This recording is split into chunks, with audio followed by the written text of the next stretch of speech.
민수기 35장 22절부터 34절까지 교독하겠습니다.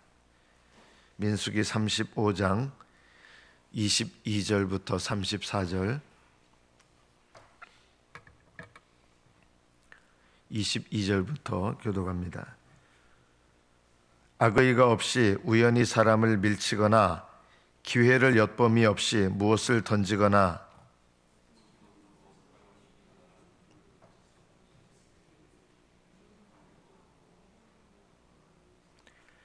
회중이 친자와 피를 보복하는 자 간에 이 규례대로 판결하여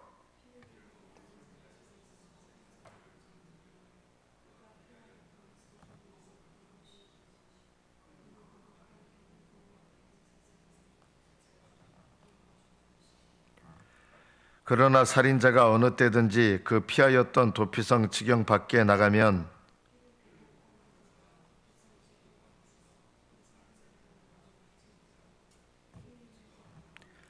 이는 살인자가 대제사장이 죽기까지 그 도피성에 머물러야 할 것임이라. 대제사장이 죽은 후에는 그 살인자가 자기 소유의 땅으로 돌아갈 수 있느니라.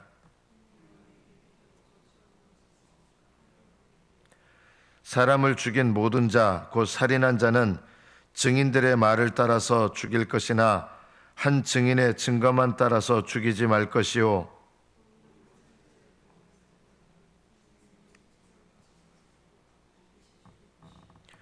도피성에 피한 자는 대제사장이 죽기 전에는 속전을 받고 그의 땅으로 돌아가 거주하게 하지 말 것이니라.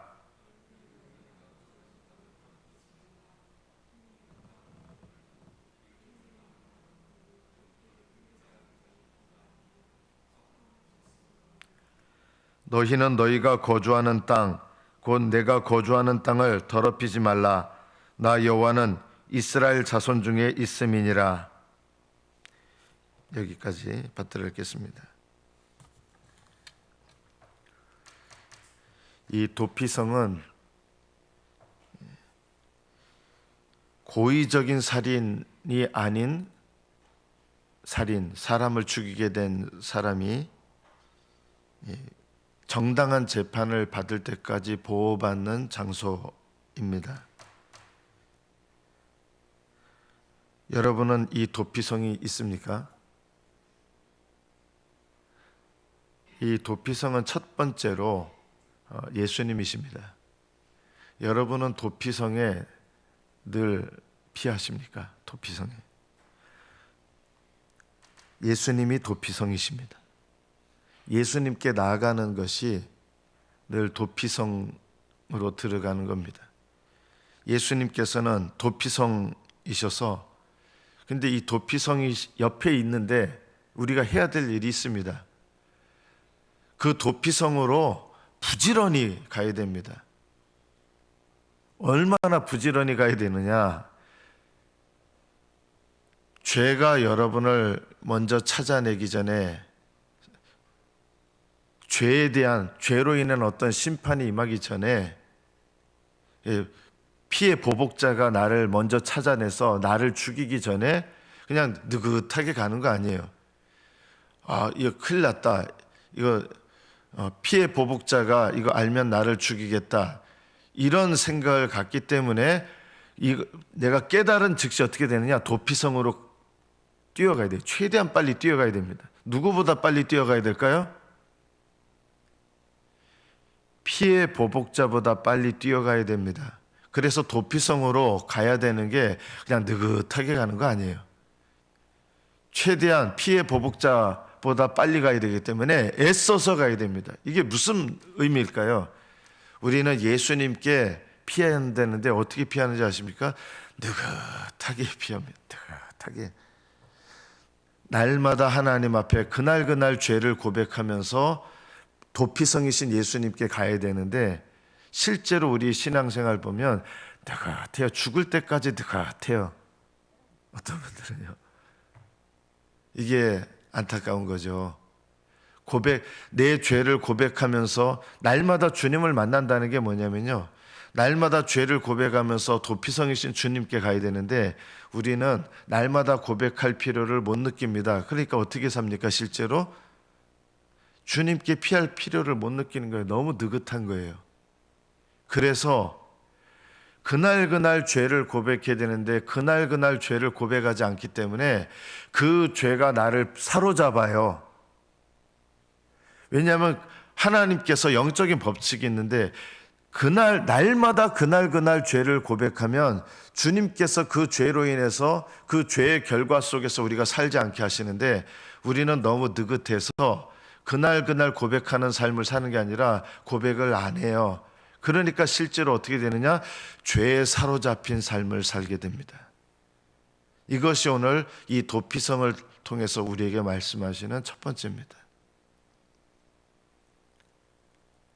죄에 사로잡혀 사는 거예요. 날마다 죄를 고백하면서 주님께 나아가야 되는데 이게 너무 단순한 것 같은데 우리 이거 안 하는 거예요. 그래서 실제로는 주님과 상관없는 인생 살죠. 죄에 나는 뭐 괜찮은 것 같은데요. 실제로 어떻게 살아가는지 아십니까? 영적으로 보면 벌써 피의 보복자가 나를 사로잡아 가지고요. 내 팔이 묶여 가지고 끌려가는 삶을 사는 거예요. 나는 아무렇지 않은 것 같은데 이미 그날 죄를 고백하는 삶을 살지 못하니까 죄에 끌려가는 삶을 살게 되는 거예요. 벌써 이게 너무너무 마음 아픈 게요. 죽을 때까지 이렇게 날마다 죄에 끌려다니면서 인생을 마치시는 분들이 너무 많은 거예요. 도피성에 피할 줄을 몰라요. 두 번째, 우리가 오늘 말씀을 통해서 도피성에 빨리 가야 돼요. 그날 가셔야 된다. 제일 좋은 거는 내가 죄를 깨달은 즉시로 회개해야 됩니다. 이 훈련이 너무 안 돼 있는 거예요. 왜냐하면 죄를 깨달으려고 하는 이 습관이 너무 안 돼 있는 거예요. 죄를 고백하는 건요, 복된 일입니다. 우리가 예수님 이름으로 죄를 고백하고 그날 용서를 받는다는 거, 이게 얼마나 복된 일인데 우리는 이것을 안 해요. 우리가 두 번째 기억해야 될 거는 도피성에서 머물러야 됩니다. 거기서 나오면 피해 보복자가 또 죽이는 거예요. 이것은 무엇을 말합니까? 예수님 안에 계속 거해야 된다. 어떤 분은 이런 경우 있죠. 일시적으로 예수님 안에 거하는 분이 있어요. 굉장히 오랫동안 거하다가 도피성에 나온 거예요. 아직 재판받기 전이에요. 재판받기 전이란 게 언제입니까? 하늘나라 심판받기 전까지는요, 우리가 도피성에 늘 머물러야 돼요. 이 땅에서. 그런데 도피성에 있다가 나가잖아요. 도피성 밖으로. 그러면 피해 보복자가 죽이는 거예요. 이게 뭘 말합니까? 끝까지 예수 그리스도 안에 머물러 있어야 되는 거예요. 이거 누가 해야 돼요? 내가 하는 거예요. 도피성으로 도망가는 것도 내가 해야 되고 도피성에 머물러 있는 것도 내가 해야 돼요. 물론 이게 하나님의 은혜예요. 어떤 분은 이런 경우 있죠. 잘 믿다가 중간에 포기한 분, 이런 분은 거듭난 분이 아니에요. 거듭난 사람이 예수님을 믿다가 중간에 포기할 수 있느냐? 그럴 수가 없어요. 중간에 예수 믿기를 포기하시는 분들은 거듭난 분이 아니라서 그러는 거예요. 거듭난 사람은요, 그 사람이 거듭났는지 거듭나지 않았는지 어떻게 알아요? 거듭난 사람은 끝까지 믿습니다. 끝까지 도피성 안에 머물러 있습니다. 재판을 받을 때까지. 하늘나라 심판날, 우리의 마지막 때 올 때까지 이 땅에 있는 동안 계속 예수 그리스도 안에 머무는 거예요. 중간에 예수님을 믿기를 포기하는 사람, 가룟 유다 같은 사람, 가룟 유다는 거듭난 사람일까요? 아닐까요? 너무나 당연히 쉽게 알 수 있어요. 가룟 유다는요, 거듭난 적이 없는 사람이에요. 가룟 유다는 예수님을 따랐어요. 어떻게 보면 외적으로. 의롭담을 받은 적이 있을까요? 없어요.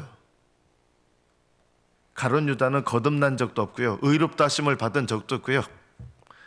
죄 사함을 받은 적도 없어요.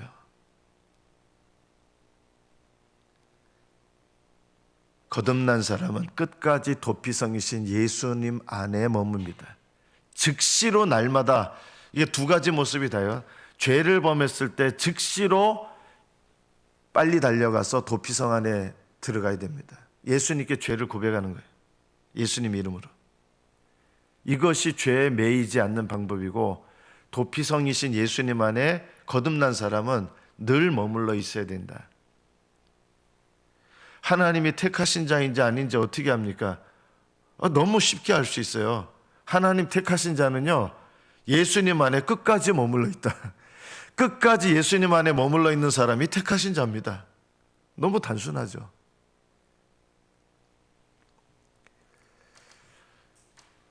이런 생각을 가지면 안 됩니다. 도피성이 옆에 있다고 내가 달려가지 않으면 나는 피해 보복자한테 죽습니다. 도피성으로 달려가는 거 내가 해야 돼요. 그것이 하나님께서 택하신 자의 특징이다. 도피성으로 달려가는 것이 택하신 자예요. 도피성 안에 계속해서 머물러 있는 사람이 택하신 자예요. 하나님께서 택하신 자면 이런 생각을 하시는 분지, 하나님이 택하신 자면 알아서 내가 가겠지. 로봇입니까? AI입니까? 그런 일은 안 일어납니다. 하나님은 택하신 자를 그 마음에 소원을 주시고 행하게 하시거든요. 항상 하나님은 주님 앞에 나오는 자를 버리시는 법이 없어요. 왜냐하면 도피성으로 도망가야 될 책임은 누구한테 있는 거예요? 하나님한테 있는 거예요? 나한테 있는 거예요? 여러분, 도피성으로 도망갈 책임은 죄인인 나한테 있지 하나님한테 있는 거 아니에요. 도피성으로 피하려고 하는 책임은 내가 가져야 됩니다. 하나님은 우리의 죄를 용서하시는 분이지 우리의 죄를 용서하셔야 될 책임을 갖고 계신 분은 아니십니다. 하나님께 용서를 구해야 되는 책임은 나한테 있다. 오늘 본문을 통해서 또 우리가 무엇을 기억해야 됩니까? 여러분에게 또 도피성이 있는가 살펴보십시오. 여러분 가정은 도피성입니까? 도피성이라는 말은 어떤 집은 법원이에요. 가정이. 도피성은 정죄하는 곳이 아니잖아요. 재판 있을 때까지 도피성은 보호해 주는 곳이에요. 거기서 죄를 묻고 재판하지 않아요. 여러분 가정은 도피성이 돼야 돼요. 그런데 안타깝게도 많은 가정들은 가정이 법원이 되고 있습니다. 서로 죄를 심판하는 거예요. 여러분 소그룹 우리 큐티 모임 도피성입니까? 법원입니까? 큐티 모임은 도피성이 돼야 됩니다. 도피성에서는 어떻게 합니까? 이 도피성에 와가지고 그 도피성을 이제 관리하는 분이 있잖아요. 그 도피성에 와서 먼저 뭘 말합니까? 내가 지금 실수로 도끼질을 하다가 도끼가 날아가가지고 사람을 죽이게 됐습니다. 이런 얘기를 고하는 거예요. 그래서 그 도피성 안으로 받아들이는 거예요. 이게 뭡니까? 고하는 게 있어야 돼요. 바로 도피성 안에서 일어나야 될 일이 뭐냐면 도피성 안에서 내가 고백하는 죄는 심판받지 않아요. 고백하는 죄는 죽을 죄가 아니에요.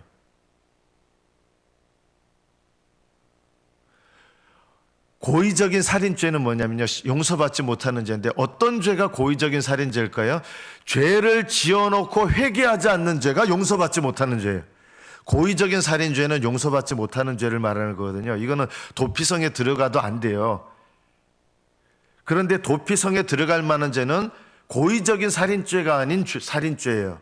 고의적인 죄가 아닌 거. 이게 뭐냐면 주님께 고백하는 죄는 심판받지 않는 죄고요. 어떤 죄는 심판을 받느냐? 고의적인 살인죄와 같은 죄는 어떤 죄냐면 회개하지 않는 죄는 살인죄입니다. 고의적인 살인죄와 같은 죄입니다. 회개하는 죄는 고의적인 살인죄가 되지 않습니다. 왜 그럴까요? 예수님께서 십자가에 달리실 때 자기를 못 박는 자들을 향해서 주님께서 이런 말씀을 하셨습니다. 하나님 아버지, 저들의 죄를 사하여 주옵소서. 저들은 자기들이 하는 짓을 모르고 있습니다. 모르고 짓는 죄예요. 예수님을 못 박아 죽이는데 모르고 짓는 죄. 모르고 짓는 죄는 용서받을 수 있는 거예요. 회개하면. 그래서 회개하는 죄는 용서받을 수 있는 죄예요. 회개하지 않는 죄는 용서받지 못하는 죄예요. 여러분 여러분 가정이 피난처가 되려면 여러분 가정에서 어떤 죄를 고백했을 때 고백하는 죄에 대해서 정죄하면 안 되는 거예요. 큐티 모임 안에서 내가 어떤 죄를 고백해요. 고백하는 죄는 정죄받지 않는 죄가 돼야 된다. 이것이 여러분의 가정 큐티 모임, 그리고 부부관계에 있어서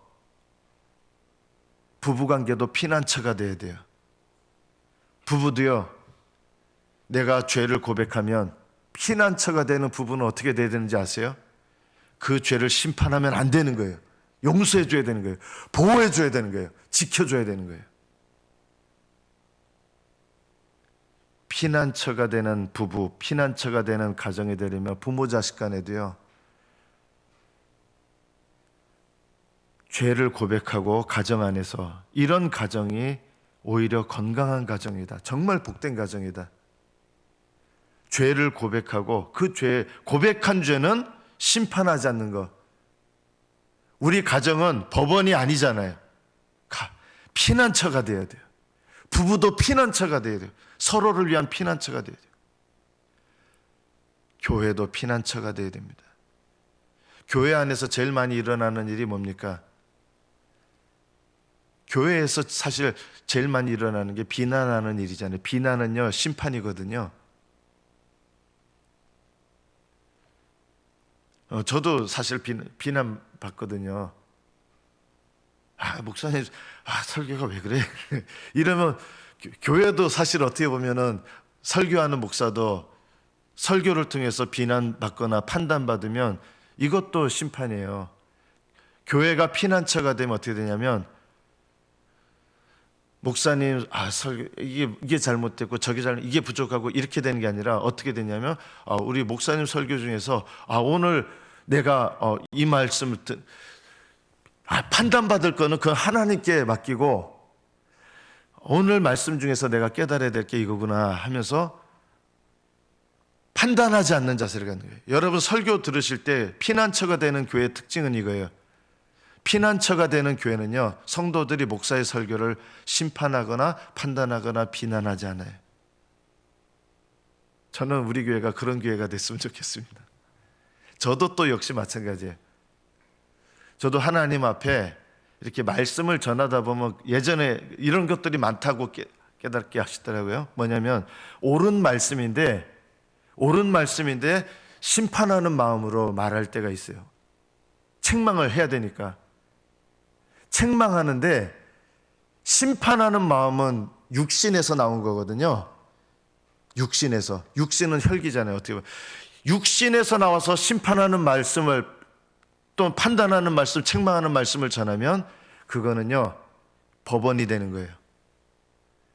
똑같은 책망인데 사랑하는 마음에서 성도들을 책망해요. 그거는요,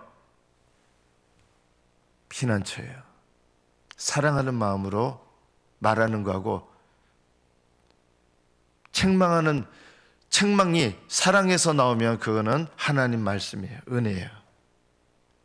교회는 육신에서 나오는 비판과 판단, 책망과 비교, 이런 것들이 없어야 됩니다. 이것이 바로 피난처인 교회입니다. 여러분은 이제 오늘 하루를 한번 보세요. 오늘 하루 여러분 부부관계 속에서 배우자를 향해서 나는 어떤 말을 하고 있습니까? 어떤 태도를 갖고 있습니까? 법원의 검사 또는 재판관처럼 당신이 이거 잘못했어. 우리는 판사가 되는 거예요. 부부관계 속에서 당신 이거 잘못했어. 이러면 부부관계가요, 이거는 피난처가 아니에요. 이건 법원이에요. 가정을 돌아보십시오. 자식은 야, 너 이거 잘못했어. 이거는 판사예요. 근데 사랑하는 마음으로 너 이거 잘못한 것 같다. 사랑하는 마음에서 할 수 있잖아요. 훈육도 할 수 있고 사랑하는 마음에서. 이거는 피난처예요. 그리고 용서해 주는 게 피난처예요. 우리는 기꺼이 용서하는 마음이 있어야 돼요. 그리고 그 가정이나 관계가 피난처라면 기꺼이 고백할 수 있는 그런 곳이라야 피난처다. 여러분의 큐티 모임은 피난처입니까? 법원입니까?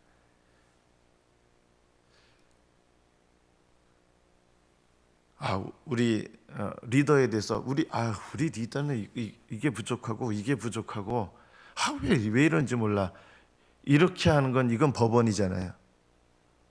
죄를 적발해서 죄를 찾아내고 이야기하는 것. 피난처인 그룹은요.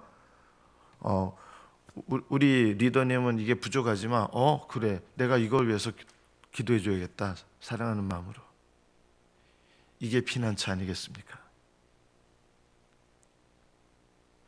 우리 목사님 도대체 왜 그러셔? 이거는 법원이에요. 우리 목사님 위해서 나는 이거 위해서 기도해 줘야겠구나. 이러면 이거는 피난처예요.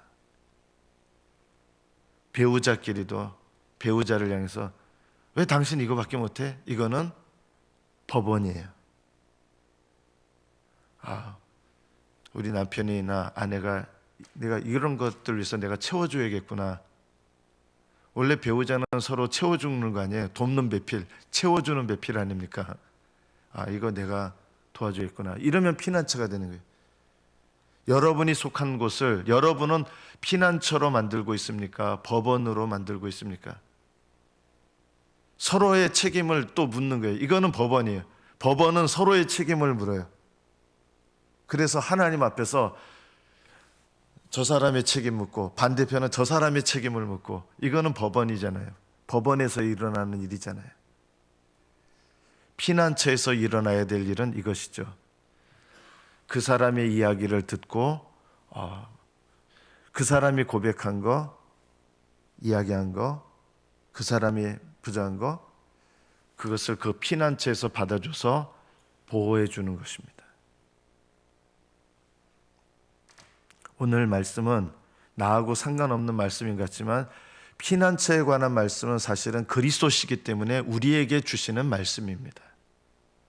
이스라엘 백성은 그냥 피난처인 도시로, 그 성읍으로 이렇게 여겼지만 실은 피난처는 예수 그리스도요. 여러분 부부관계가 피난처 되셔야 되고, 여러분 가정이 피난처 되셔야 되고, 우리 교회가 피난처 되어야 됩니다. 구영교회는 우리 구영교회는 이런 게 부족하고 이런 게 부족하고, 이것도 스스로 나는 법원을 만들고 있는 거예요. 교회를요. 우리 교회가 이런 것이 부족하구나. 나는 우리 교회 이런 걸 위해서 내가 채워주는 사람이 돼야지. 하나님은 마지막 여러분이 어떤 부부관계, 어떤 가정, 어떤 교회에 머물렀든지 상관없이 거기서 너는 교회, 네가 그 교회의 그런 부족한 점들 얘기하면서 너는 피난처로 만들었느냐, 너는 법원으로 만들었느냐, 하나님께서 우리를 보실 때가 오실 거예요. 피난처에 계속 있는 거 아니거든요. 피난처에서 나올 때가 있다 그랬잖아요. 언제 나옵니까? 우리는 이 땅의 생애가 마치는 날, 또는 주님께서 재림하시는 날, 이때가 주님의 심판대에 서는 날이에요. 재판받을 때까지 피난처에 있는 거예요. 그래서 주님의 심판대에서 그래, 너는 어디 보자. 구영교회에 있을 때 너는 교회에 대해서, 그런 구영교회 여러 가지 부족한 점이 있는데 너는 피난처로 만들었는지 너는 법원으로 만들었는지 너를 한번 보자, 이렇게 하시는 거예요. 너는 네가 속한 가정이 가정에 대해서 불만이 많았는데 그거는 그 사람에게도 물으시지만 나한테 뭘 묻느냐? 너는 그 가정에서 너는 네가 속했던 그 가정을 피난처로 만들었느냐? 법원으로 만들었느냐? 주님께서 여러분에게 속했던 곳을 물으실 거예요. 말씀을 맺습니다.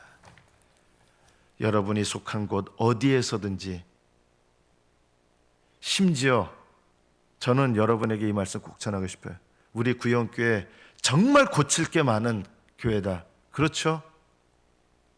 그러나 이렇게 고칠 게 많고 흠이 많고 단점이 많아도 여기를 나의 피난처 삼아서 내가 또 감당해야 될 피난처로 여기고, 내가 여기에서 피난처의 역할을 감당하는 자가 되겠다. 그러면 그 사람은 문제가 많은 교회에 속해 있었음에도 불구하고 하늘나라에 가서 너는 네가 속한 곳을 피난처로 만들려고 애를 썼구나. 칭찬과 존귀와 영광을 얻게 될 것입니다.